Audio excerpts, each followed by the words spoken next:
ప్రయాణికుల సౌకర్యార్థం తూర్పుగోదావరి జిల్లా నిడదవోలు రైల్వే స్టేషన్లో 3 ముఖ్యమైన ఎక్స్ప్రెస్ రైళ్లకు హాల్ట్ కల్పించాలని రాజమండ్రి ఎంపీ బీజేపీ నేత దగ్గుబాటి పురంధేశ్వరి కేంద్ర ప్రభుత్వానికి విజ్ఞప్తి చేశారు.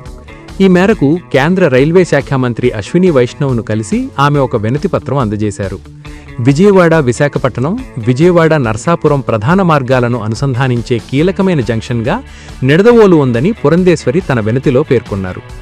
లోకమాన్య తిలక్ ఎక్స్ప్రెస్, జన్మభూమి ఎక్స్ప్రెస్, కోకనాడ ఎక్స్ప్రెస్ రైళ్లకు ఇక్కడ హాల్ట్ లేకపోవడంతో ప్రయాణికులు తీవ్ర ఇబ్బందులు పడుతున్నారని వివరించారు. ముంబై వెళ్లే చిన్న వ్యాపారులు, రోజువారీ కూలీలు, ఉద్యోగులతో పాటు ద్వారకా తిరుమల, విజయవాడ, మంగళగిరి వంటి పుణ్యక్షేత్రాలకు వెళ్లే యాత్రికులు ఈ రైళ్ల కోసం ఇతర స్టేషన్లకు వెళ్లాల్సి వస్తోందని ఆమె తెలిపారు.